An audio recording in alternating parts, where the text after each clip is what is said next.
Bienvenidos a este nuevo y fascinante viaje en el tiempo. Antes de emprender nuestro recorrido, les invitamos a suscribirse al canal y a activar la campanita de notificaciones para no perderse ningún episodio futuro. Un cuerpo desfigurado, un dolor incesante, un hedor tan penetrante que hacía desmayar a los cortesanos. Tras su muerte, los líquidos de su cadáver se filtraban del ataúd y eran lamidos con avidez por perros callejeros. Este fue el aterrador final de la vida de uno de los monarcas más temidos de la historia. Hoy desvelamos la verdadera historia de la muerte de Enrique VI de Inglaterra. Una narración tan macabra como rara vez contada en su cruda totalidad. Enrique Tudor nació el 28 de junio del año 1491. Cuando, a los 17 años subió al trono, era considerado el príncipe más apuesto del continente europeo. Alto, atlético, de cabellos dorados con reflejos cobrizos y un porte que inspiraba respeto. Un embajador veneciano lo describió como dotado de una figura notable y un rostro angelical, superior en belleza a cualquier otro príncipe cristiano.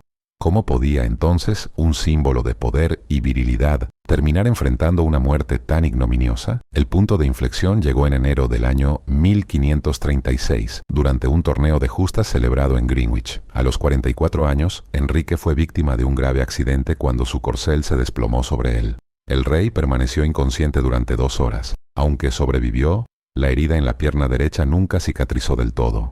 A partir de ese momento, la lesión se transformó en una úlcera crónica, que supuraba pus y desprendía un hedor tan fuerte que anunciaba su llegada mucho antes de cruzar cualquier umbral. Era una vergüenza insoportable para un monarca tan vanidoso. Los miembros de la corte estaban obligados a soportar ese olor sin mostrar el más mínimo disgusto, bajo pena de provocar la ira del soberano. Ese accidente también marcó un profundo cambio en su comportamiento. Coincidencia o no, ocurrió en el mismo periodo en el que Enrique mandó decapitar a su segunda esposa, Ana Bolena, basándose en acusaciones infundadas de adulterio y traición. Algunos estudiosos creen que una posible lesión cerebral debida a la caída pudo haber exacerbado rasgos preexistentes de paranoia y estallidos violentos de ira. Con la movilidad reducida, su cuerpo empezó a acumular peso rápidamente. Su cintura, que en su juventud medía 89 centímetros, superó los 130. Su peso sobrepasó los 180 kilogramos, obligando a los sirvientes a transportarlo de una habitación a otra mediante un ingenioso sistema de poleas. Los marcos de las puertas fueron modificados para permitirle el paso. Su alimentación contribuyó enormemente al empeoramiento de sus condiciones. Los registros de la corte informan que Enrique consumía diariamente unas 5.000 calorías, provenientes principalmente de carne roja, y con un aporte casi nulo de vegetales. Sus comidas eran auténticos banquetes, con múltiples variedades de carne, pasteles abundantes, acompañados de generosas cantidades de vino y cerveza. Este estilo de vida, combinado con una total inactividad, aceleró su decadencia física. Las úlceras en sus piernas se agravaron progresivamente. Los médicos de la corte aplicaban remedios que hoy sabemos que eran nocivos: cauterizaciones con hierro al rojo vivo, cataplasmas a base de arsénico y mercurio, y sangrías regulares que lo debilitaban aún más. Las heridas llegaron a tal punto de gravedad que los huesos quedaban visibles a través de la carne ya en descomposición. El hedor era tan intenso que su presencia se percibía hasta en 3 habitaciones de distancia. A los 49 años, Enrique tomó por esposa a Catalina Howard, una joven de tan solo 19 años. Describió esa unión como un regreso a la juventud perdida. Sin embargo, la gran diferencia de edad y su estado de salud ya deteriorado convirtieron esa unión en un auténtico espectáculo grotesco. Catalina, incapaz de tolerar la presencia de un marido deforme y maloliente, buscó refugio en los brazos de un joven cortesano. Cuando se descubrió la relación, Enrique ordenó su ejecución inmediata. Su último matrimonio, contraído con Catalina Parr en el año 1543, fue más una maniobra política que una unión afectiva. Catalina asumió el rol de enfermera solícita más que el de esposa, asistiendo con sorprendente dedicación a un hombre ya consumido por la enfermedad, consciente del trágico destino de sus predecesoras. En los últimos años de vida, Enrique estaba aquejado por una serie de patologías crónicas. Según las evaluaciones modernas, probablemente padecía diabetes, una forma grave de gota, hipertensión e insuficiencia cardíaca. Algunos estudiosos también sostienen que sufría de sífilis, aunque esta teoría es hoy disputada por numerosos historiadores. El conjunto de estas enfermedades convirtió sus últimos años en un calvario continuo. Las crónicas de la época relatan que el soberano alternaba momentos de sufrimiento extremo, durante los cuales lanzaba gritos desgarradores e insultos, con largos silencios de sombría melancolía, en los que permanecía inmóvil durante horas. Con el aumento del dolor físico, también creció la paranoia que siempre lo había acompañado. Aquel hombre que alguna vez fue brillante y resuelto, se dejó arrastrar por obsesiones y sospechas imaginarias, llegando a condenar a muerte a amigos de toda la vida y a consejeros de confianza, basándose únicamente en insinuaciones sin fundamento. En la corte reinaba el terror. Bastaba una expresión mal interpretada o una palabra fuera de lugar para ser acusado de traición. Un hecho emblemático fue la orden de ejecución de Henry Howard, conde de Surrey, emitida apenas 9 días antes de la muerte del soberano. El temor a ser envenenado se convirtió en una verdadera obsesión. Enrique implementó un complicado sistema de seguridad alimentaria, obligando a sus sirvientes a probar cada plato antes de que se les sirviera. Incluso los utensilios eran inspeccionados con una minuciosidad maníaca.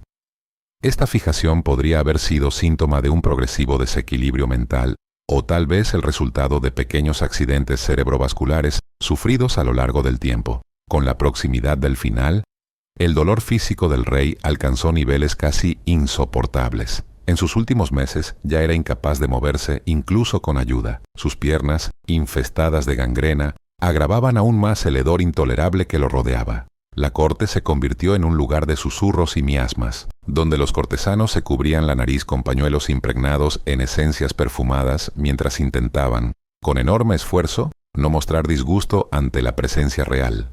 Durante el invierno entre 1546 y 1547, la salud de Enrique se deterioró rápidamente.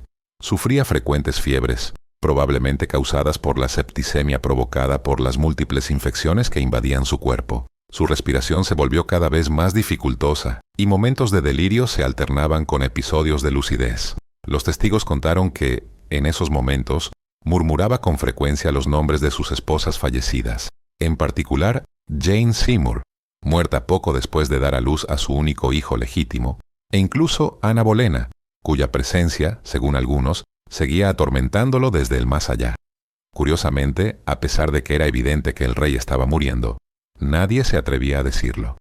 Según la ley inglesa, prever la muerte del monarca se consideraba alta traición. Por esta razón, médicos y nobles continuaban fingiendo que una recuperación aún era posible, incluso cuando el cuerpo del soberano ya emitía el inconfundible olor de la descomposición. El 27 de enero del año 1547, al darse cuenta de que el momento había llegado, Enrique aceptó que se llamara a su lecho de muerte al arzobispo Thomas Cranmer. Incapaz de hablar, estrechó la mano del prelado en señal de afirmación cuando se le preguntó si moría en la fe cristiana. Ese gesto fue su último acto consciente.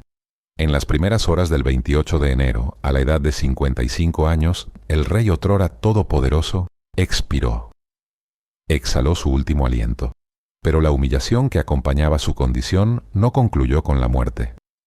A causa de su imponente tamaño, fue necesario construir un féretro especialmente reforzado para albergar sus restos. La preparación del cuerpo para el funeral representó una prueba espeluznante para los embalsamadores de la corte. Las técnicas disponibles en la época eran primitivas y consistían principalmente en la extracción de los órganos internos y el relleno de las cavidades corporales con hierbas aromáticas. Sin embargo, durante los días que precedieron a las exequias oficiales, se produjo uno de los episodios más macabros relacionados con su fallecimiento. El ataúd, sellado de forma deficiente e inadecuado para contener los gases y fluidos producidos por la descomposición, comenzó a filtrar líquidos durante la noche mientras se encontraba en la capilla de la abadía de Sion. Las crónicas contemporáneas describen una escena inquietante. El fluido cadavérico goteaba sobre el suelo de la capilla y fue hallado por perros callejeros que lamieron su contenido. Este episodio, anotado por los cronistas de la época, representa un epílogo extremadamente degradante para un monarca que había construido su imagen sobre el poder, la majestad y la autoridad divina. Así terminaba el viaje terrenal de Enrique, el hombre que desafió la autoridad del Papa, revolucionó la fe de Inglaterra y condenó a 2 de sus esposas a la decapitación. Su final fue el de un cuerpo en descomposición avanzada, profanado por animales vagabundos. El funeral se celebró finalmente el 16 de febrero del año 1547, casi 3 semanas después del deceso. A pesar del hedor que emanaba del ataúd, las ceremonias fúnebres se llevaron a cabo con toda la magnificencia reservada a un monarca de su categoría. Fue enterrado en la capilla de San Jorge, en el castillo de Windsor, junto a Jane Seymour, la única de sus consortes que le había dado el tan ansiado heredero varón, Eduardo VI. Irónicamente, ese mismo hijo, cuyo nacimiento había motivado muchas de las decisiones más controvertidas del rey, reinó apenas 6 años antes de morir siendo aún adolescente, con tan solo 15 años.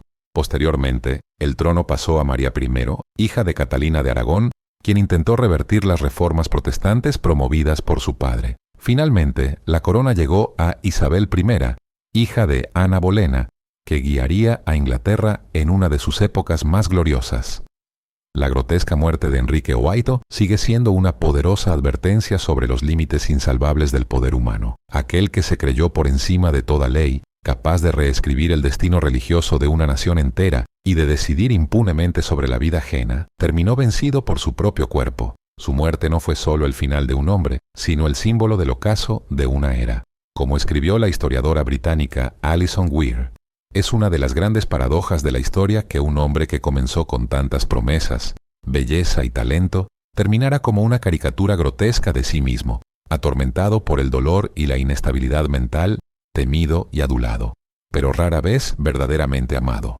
La metamorfosis de Enrique, de príncipe renacentista ideal a déspota enfermo y obeso, constituye uno de los ejemplos más emblemáticos de cómo el absolutismo, unido al sufrimiento crónico, puede deformar la identidad de un individuo.